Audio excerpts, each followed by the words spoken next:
respected spiritual brothers and sisters. Firstly, thank you. The organizer gives me this opportunity, something like reunion. Many of your face very familiar in my mind. So long time friend. Actually, I myself, the follower of Indian tradition,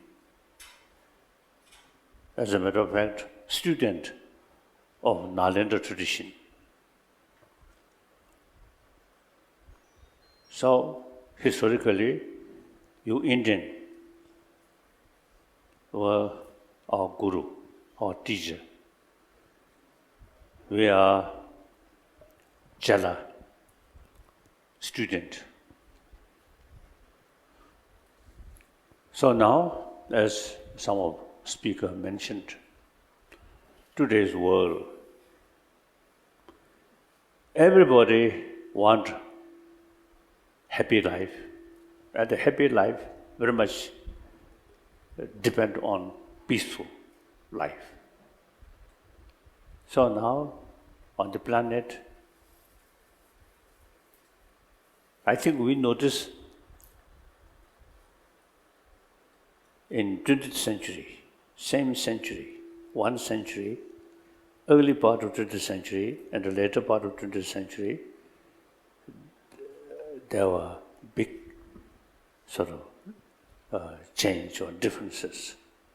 I always mentioning the European Union and the Second World War. Many member states of European Union fighting, killing each other.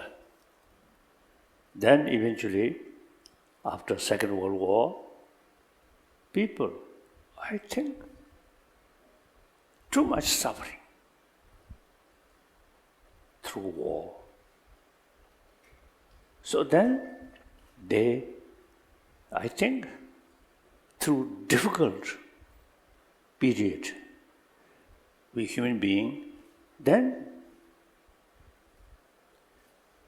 you see, if something, no problem, then we take for granted our sort of daily life, go like that. When we passing through tremendous difficulties, then we also open our mind. Why? How? So that's, I think, happened in European sort of continent there. Too much suffering, too much killing. So then they developed European Union. Obviously, if European Union not developed, then I think the last few decades, I think there must be some killing among member states. Since European Union started, at least among the member states, no longer fighting, killing. So I really admire. And one my friend, and as a matter of fact, I always consider almost my tutor about quantum physics, a German professor, von Weizsäcker. He once told me, when he was as a young German, and every German eye, French is their enemy. Similarly, in French eye, like that. When we discussed this in 1990s, then he told me, nowadays, that kind of thinking completely changed.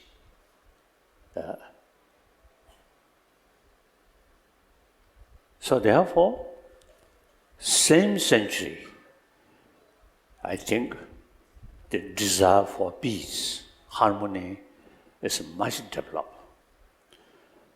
But still now, world, every day when we listen news,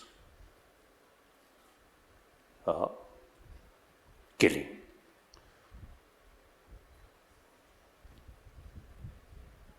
If one human being killed by one animal, like a tiger, like an elephant, it becomes news.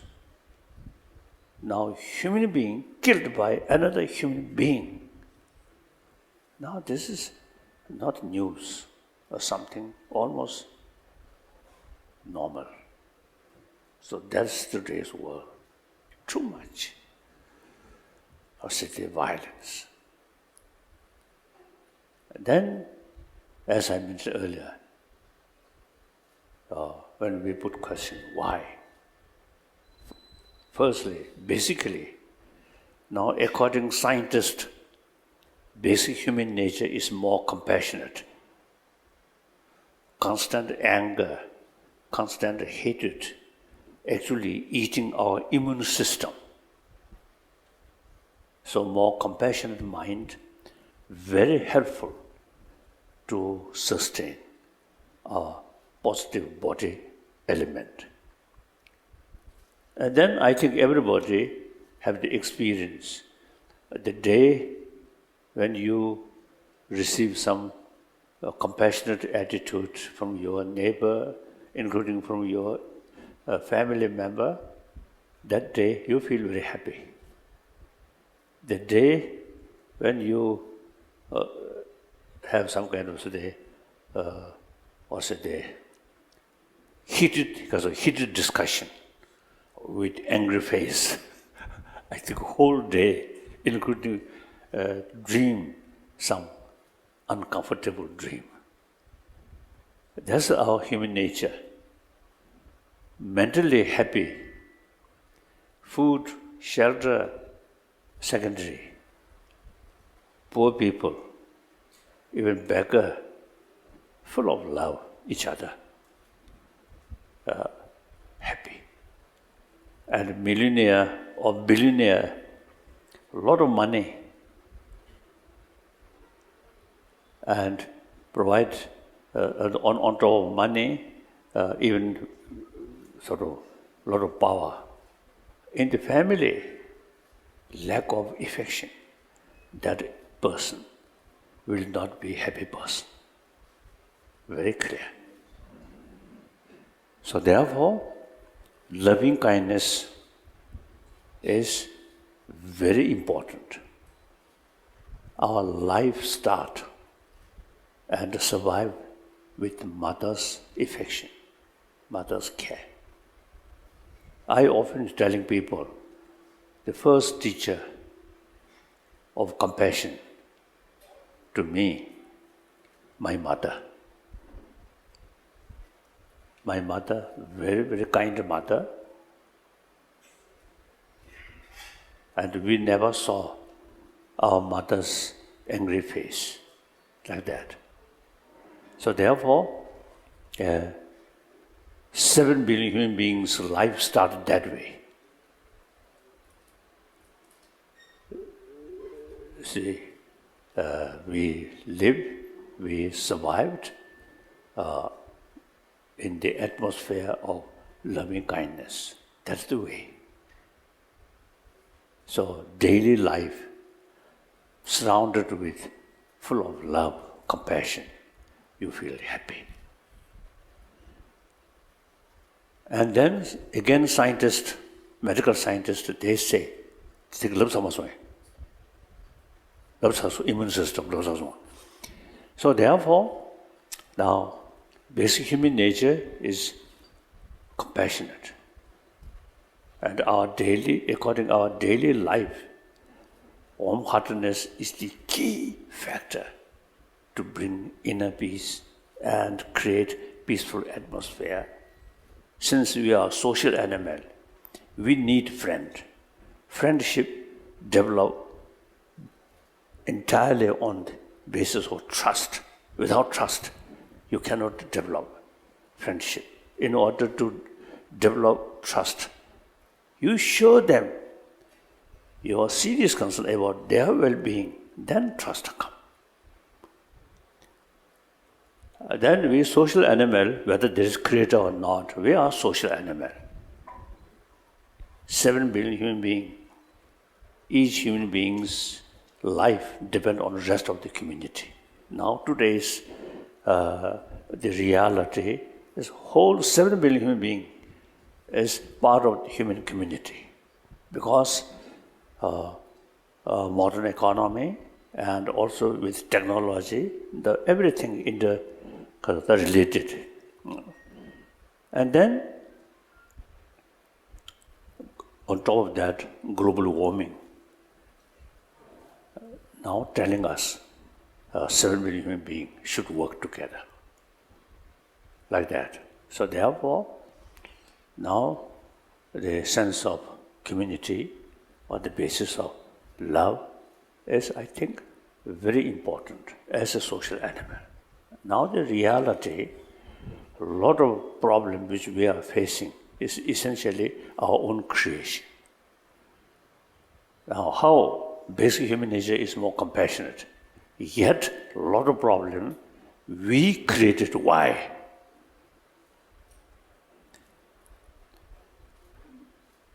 From birth, different emotions there. So then, I feel the existing so-called modern education is very much oriented about external values, material value. Not much talking about our inner value. I think in modern education developed in Western world, at that time, the moral principle or this inner value is concerned, taken care by church or monastery or nunnery. Eventually, I think maybe around 200 years, these technology with the help of science gradually develop.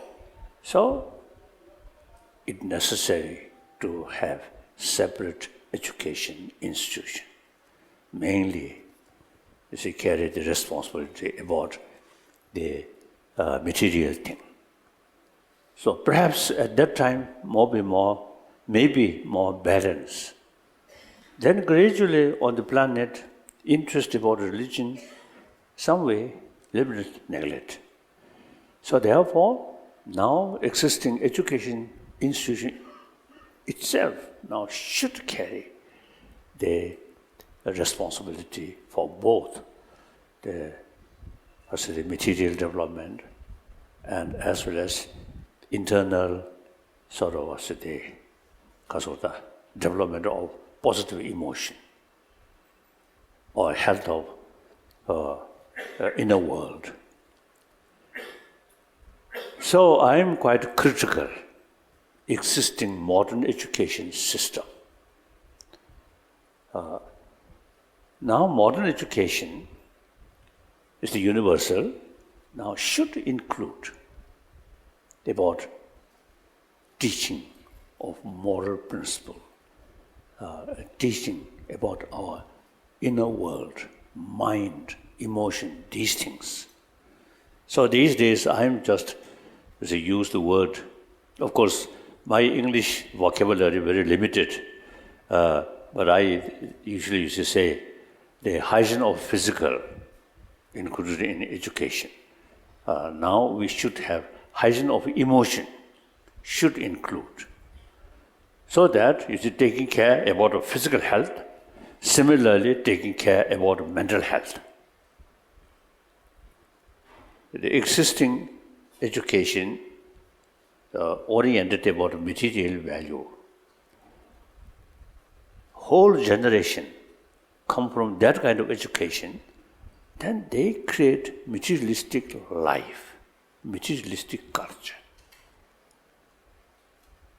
So therefore, now the materialistic sort of culture, I think, and materialistic life is quite relevant.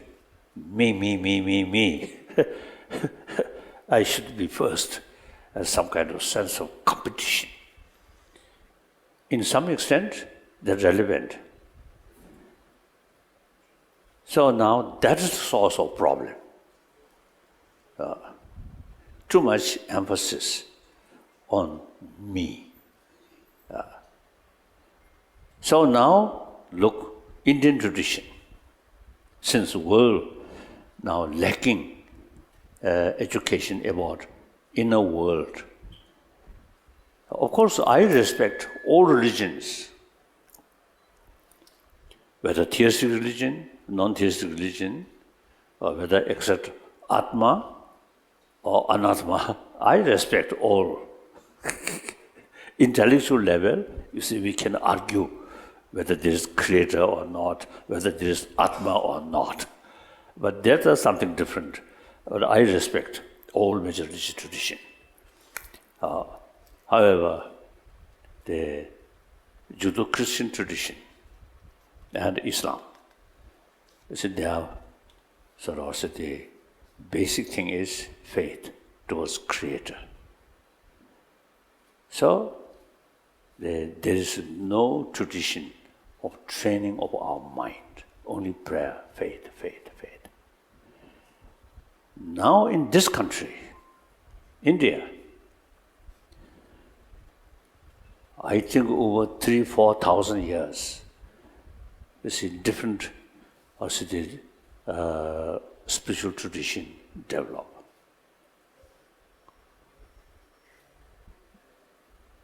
Then, like Sangha philosophy, one part of Sangha philosophy, and Jain philosophy, and then Buddhist philosophy, you see, no beginning of life. So no concept of creator, rather self-creation. So now it becomes important, training oneself. So in this country, over 3,000-4,000 years, the concept of the shamatha meditation, single-pointed meditation. On that basis, with the help of that, vipassana, analytical meditation. Now, analytical meditation truly, I think, something like a weapon to tackle our destructive emotion. So therefore, Buddha himself, I consider, product of Indian tradition. Before Buddha come, already the concept of shamatha and vipassana already there. So, the Indian tradition is the practice of Shila on the basis, that including ahimsa, then practice of shamatha, also the channelize the strength of mind. Generally, our mind much scattered, so the ability little bit sort of weak. Then concentration, meditation, channelize all our energy of mind. Then use that more sort of, because of the more powerful of mind, then investigate. So I did this morning also I mentioned Raja Ramana, Indian nuclear physicist. He told me quantum physics in the West is a new concept. They found something new. But in this country, 2,500 years ago, already developed. Because investigate. What is the nature? What's the ultimate substance of these things? So then we concluded nothing objectively exists. Then the observer, the modern physicist, not yet developed, the investigation, where is self, where is observer. In this country, I think 2,000 to 3,000, 4,000 years, investigate where is observer. So the concept of Atma and Anatma come. So these are result of investigate, not only external thing, but also where is I, where is self. Then further investigation, all the emotion, such as destructive emotions, such as anger, hatred, or these, how it develop. That also is according to law of causality. Certain cause there that develop certain causal result. So all these, like external things, cause and effect, like that. I think beginning of whole sort of the, cosmology, particle, we call space particle. Then gradually it forming sort of different sort of that's a different thing that creates energy. I think from space. Space particle, no beginning, no end, always there. That's the way external things form.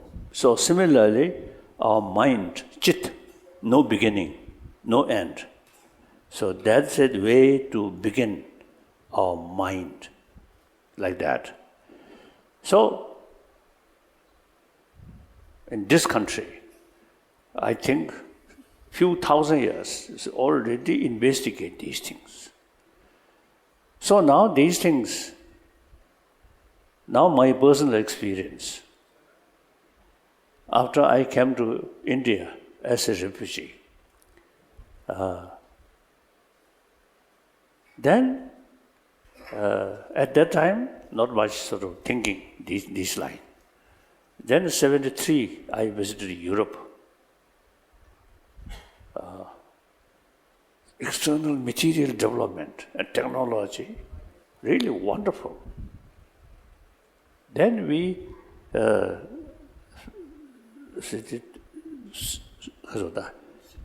discuss or sit together, exchange. Then you see same sort of experience, too much worry, too much anxiety. So the material development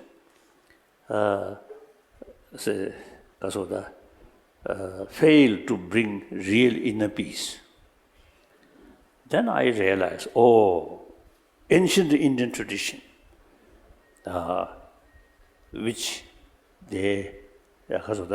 mentioned how to tackle our emotion. Then I found, that is something relevant to today's world. Then similarly, 1979, I visited then Soviet Union, and then same year I visited the United States. Then, this is my impression, this country, materially highly developed, but in a world not necessarily peaceful, happy, a lot of anxiety, like that. So then I realized the 1,000-year-old Indian tradition, how to tackle our mind, emotion. And then also, this country, the concept of ahimsa, 1,000 years, this concept there. That, now today's world really needed that.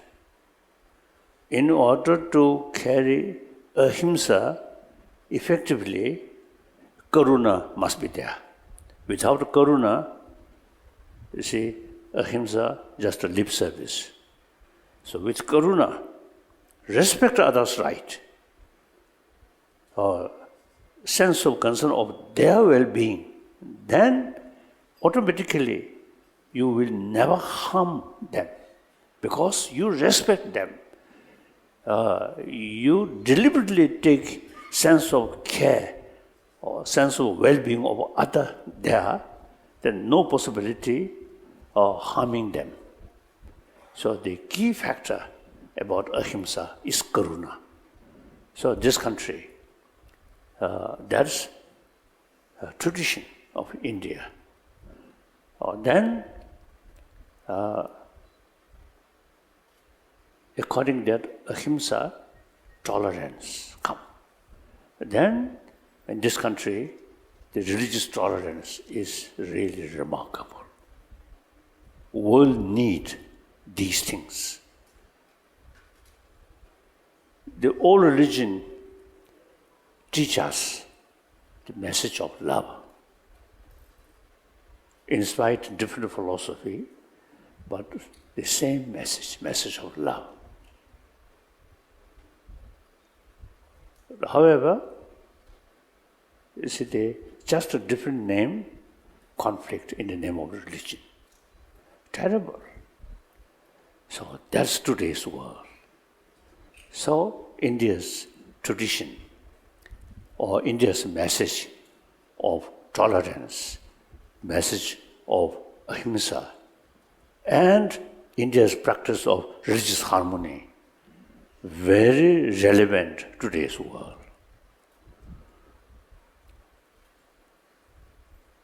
And then, even non-believer, training our mind, sharpening our mind through study of logic. That's in this country. Since, you see, there is some creator, then logic not much useful.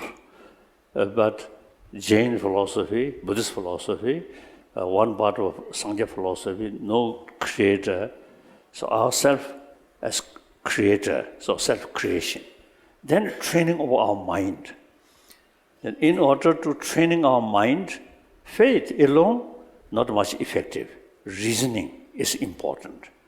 So logic in this country, and traditionally, I think both Buddhist tradition as well as non-Buddhist tradition, there are a lot of, I think, knowledge about a logical approach. If this is so, that must be. Then, and Buddhism in general, and particularly Nalanda tradition, very much emphasis on reason. Buddha himself used to express, "Oh, my follower, monks and scholars should not accept my teaching out of faith, out of devotion, but rather thorough investigation." So some Nalanda masters, such as Nagarjuna and Chandakirti, they even reject some Buddha's own teaching. If you accept this Buddha's teaching literally, it goes against the reason. So we should take liberty to reject that. It's quite unique, isn't it? So the Pali tradition is a foundation of Buddha Dharma. Wonderful. Vinaya practice, these things are common. Pali tradition, Sanskrit tradition. Now Sanskrit tradition, unique thing about Sanskrit tradition is reasoning, not based on Buddha's quotation. So that logical approach, although mentioned in some religious or say scripture, but we can apply that every field. But scientific is the way to search, investigation. They're similar. So sometimes I discover Buddha himself. I consider Buddha himself ancient one Indian scientist. Not emphasis on faith, but investigation. So therefore,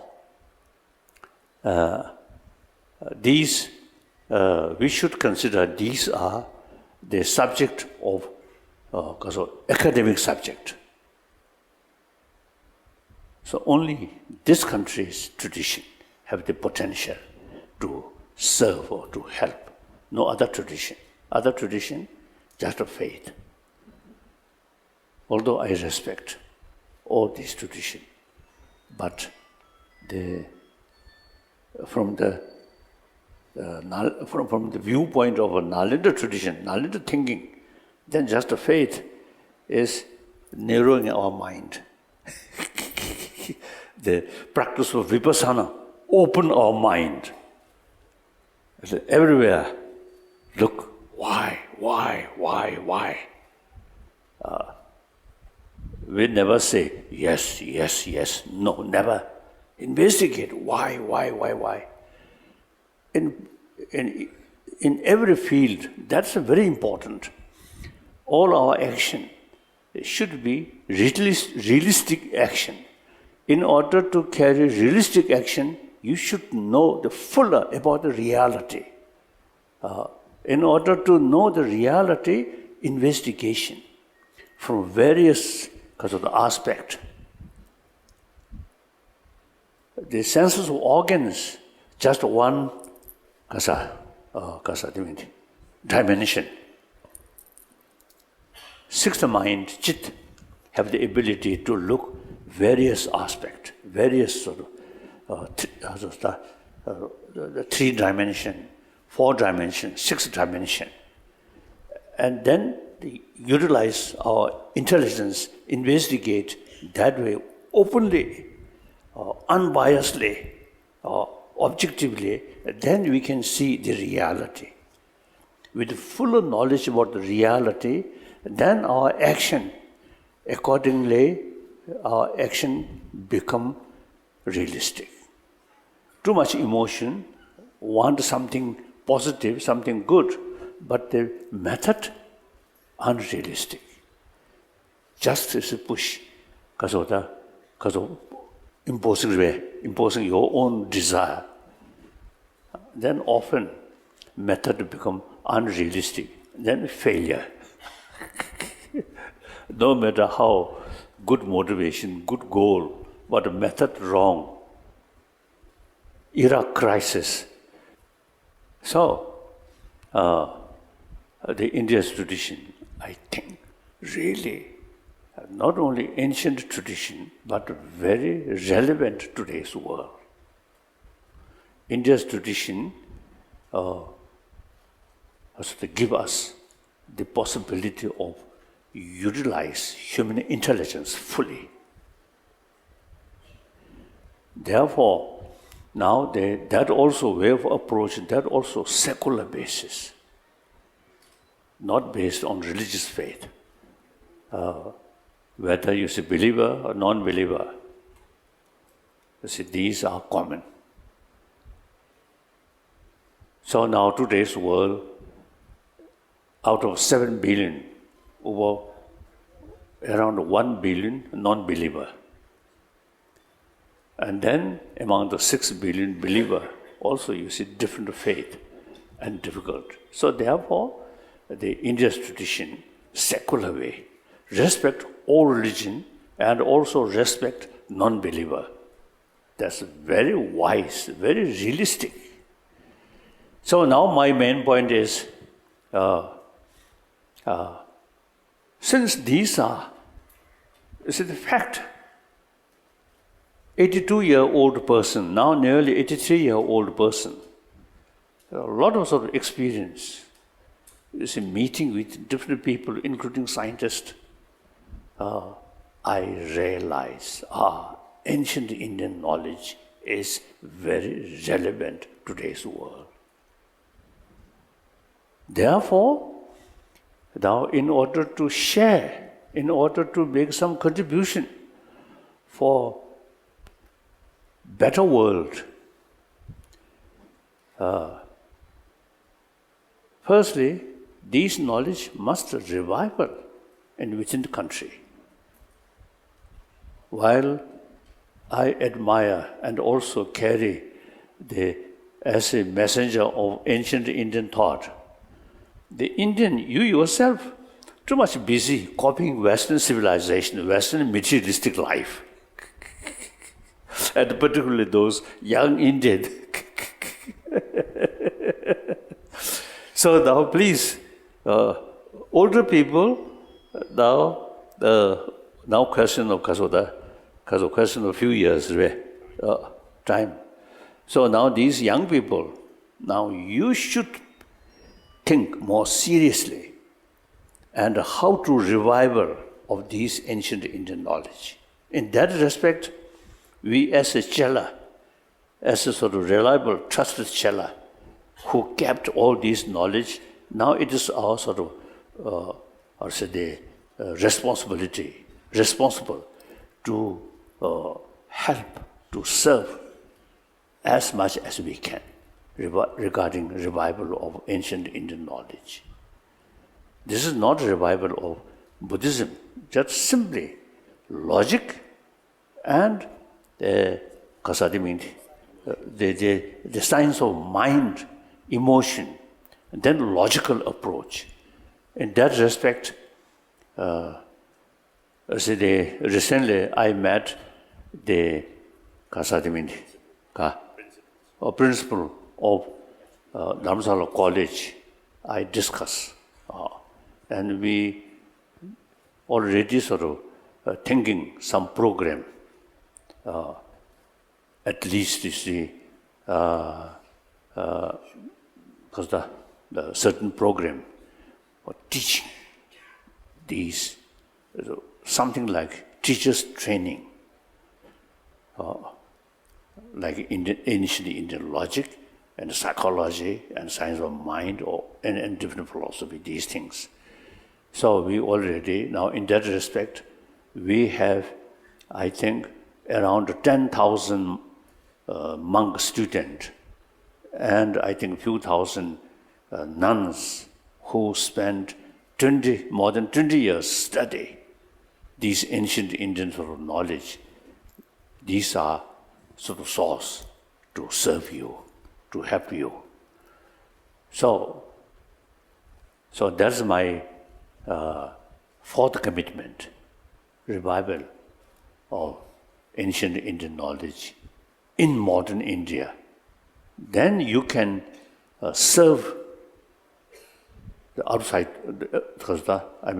outside world or general people. Now, in Western countries, showing interest about karuna, about the inner peace, more and more people now showing, and including many scientists. So ancient Indian psychology and logical approach, these many educated Westerners also is showing interest. This is nothing to do with the propagating Buddhism. No, religion is individual business. Even remain non-believer, very good. But this knowledge, is, as a human being, as a social animal, we need this knowledge. Then immediately, I think, effect reach in China. Traditionally, Chinese, many Chinese are Buddhist, traditionally. Even today, now China, Buddhist population, around 400 millions. Many of these Chinese Buddhists, many scholars now showing interest. Buddhism is a scientific religion, particularly Nalanda tradition. So some Chinese professors describing like that. So therefore, now, firstly, Buddha Dharma or Nalanda scholars, all are Indian, no single Tibetan, all are Indian. So, all this knowledge come from Nalanda is Indian tradition. The whole Buddhist world is actually follower of Indian tradition, one of the Indian tradition, like that. So, I think if here in India, this in secular education include hygiene of emotion and logical approach. Logic, these things, I think many Buddhist countries follow that, and including China. So then, look, I think on the planet, Buddhist population may be around 10 billion. Mari kasa ka 1 million, 1 billion. So quite big number. This is not sense of competition, but these are traditionally follower of Buddha Dharma. So they should learn what's the real message of Buddha, message of Nalendra. It's a very scientific way, not just faith. Okay. So that I want to share with you. Now some questions now. Yes? How do we get more of the youth curious and motivated for meditation? Karsa. Repeat. Now firstly, you should know the value of, I think mainly vipassana, analytical meditation. That's important. Sometimes, in the West also I notice some people showing interest about meditation.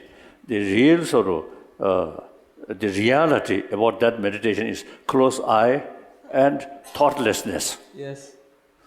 That is, I think, not proper. Because of the no help to sharpening our mind. Just in the name of meditation, some kind of thoughtlessness remain like that. One my friend, one Ladakhi, one young Lama, wonderful. I know him. So he spent 3 years retreat. And after 3 years retreat, we met.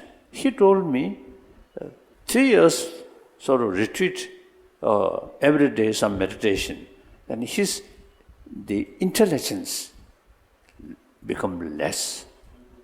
So that is something wrong.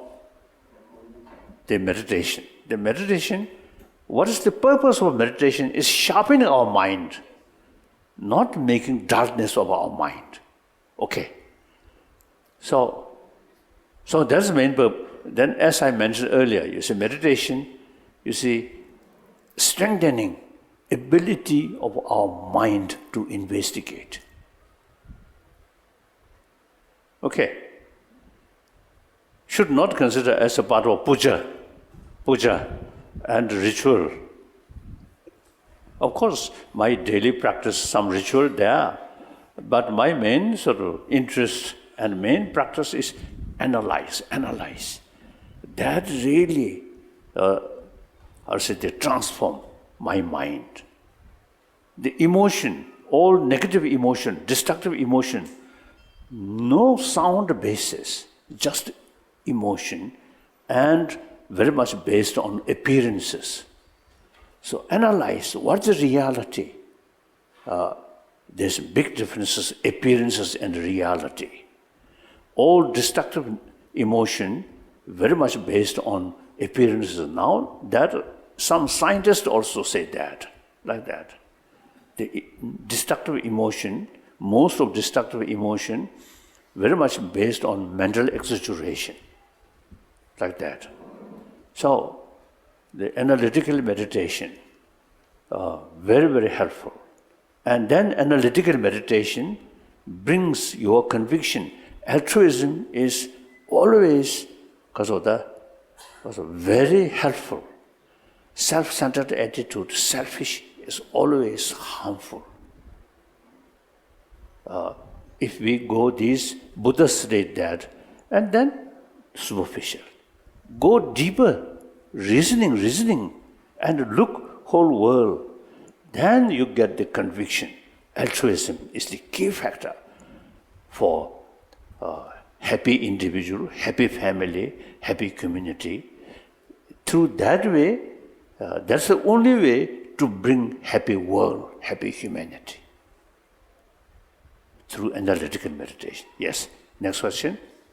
Yes, I have a question. Pranam.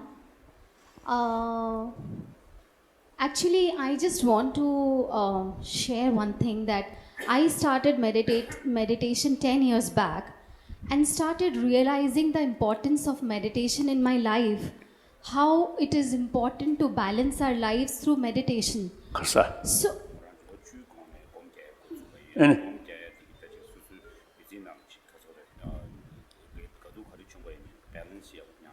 okay.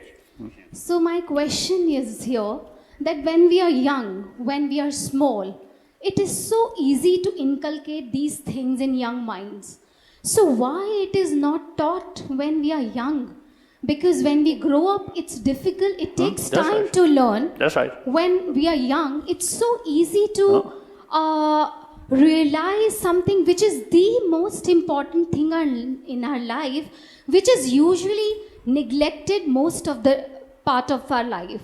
So I really wish and I pray that gurus like you who are like who can transform the world, if we can introduce this spiritual education in our education systems right from the beginning, right from the first standard or maybe from the kindergarten. That's the education about our mind or about our inner world. It should include the part of our curriculum, kindergarten level up to university level. We are working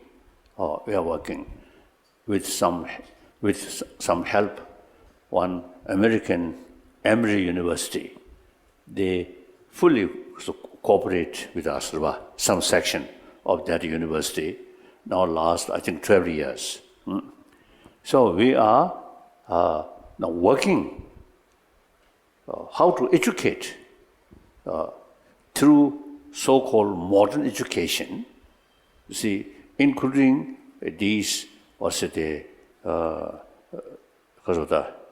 knowledge, the subject about our inner world, mind, and these things. So that is important. As I mentioned earlier, basic human nature is more compassionate. Now scientists say that. It's true. But once we join existing education field, then these, the basic human value then become more dormant. Then only sensorial levels of experiences. That's materialistic. So that we already working. Thank you. Through education, not through prayer, not through ritual. नमस्कार sir. Yes. पर्यावरण को बचाने के लिए आप और हम मिलके क्या कर सकते हैं, क्योंकि जब आप धर्मशाला में आए थे तो पेड़ और पौधे ही थे, कंक्रीट कम थी, अब कंक्रीट के जंगल हैं। तो पर्यावरण को बचाने के लिए प्लीज़ आप संदेश दीजिए और हम और आप मिलके और पर्यावरण को बचाने में सहयोग कर सकते हैं। का? What is it?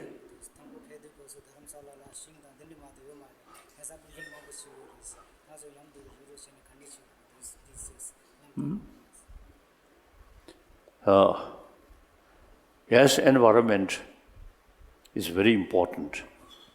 The whole world is our home. Taking care of the environment is something like taking care of one's own house. When you feel cold, furnitures burn, is wrong. Something like that. This world, planet, blue planet, is the only our home. So we have not only right to utilize nature resources, but also we have the responsibility to take care about the world. So that also, I think, should be part of our education. From childhood, we should teach. Each of us have the responsibility to think about the caring the environment. So these things, not just knowledge or subject, but the concept about the ecology should be part of your life through education. I myself, when I first came to India, no idea of ecology. In Tibet, the all water, the everything, although you see in central, in Lhasa area, not much forest. In ancient time, yes, forest. I think in 1950, 52, 53, some Chinese sort of city, because of the survey, survey. You see, one occasion they found one rock, actually, because of the leaf, one fossil.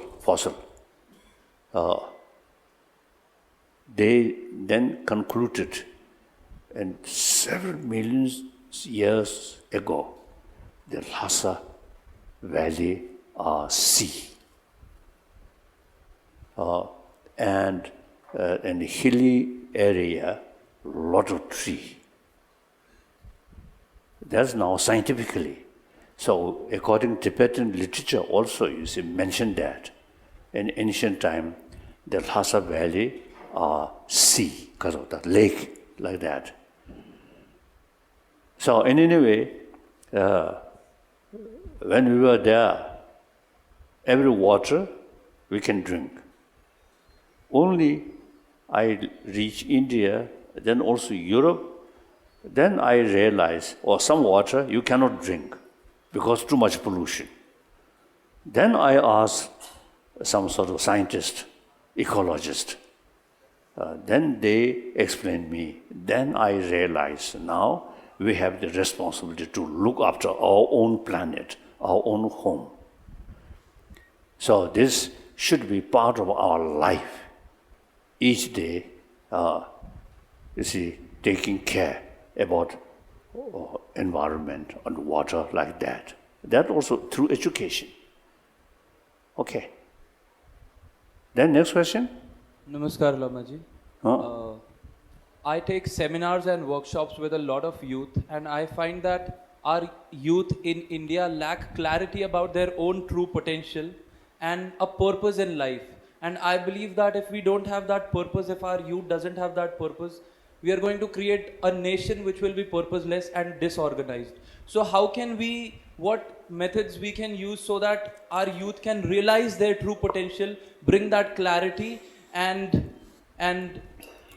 live a life of absolute purpose and profoundness? So what are the tools which we can use? Karsa. Ka. Riba.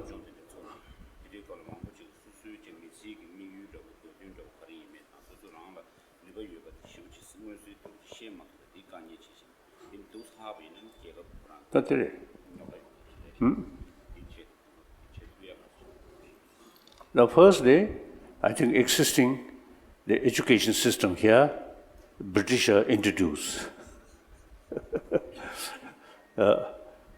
So for the moment,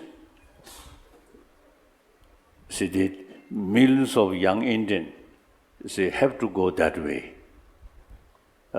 Eventually, I think we should think seriously how to introduce sort of the curriculum, how to introduce these ancient Indian knowledge in school sort of teaching like that.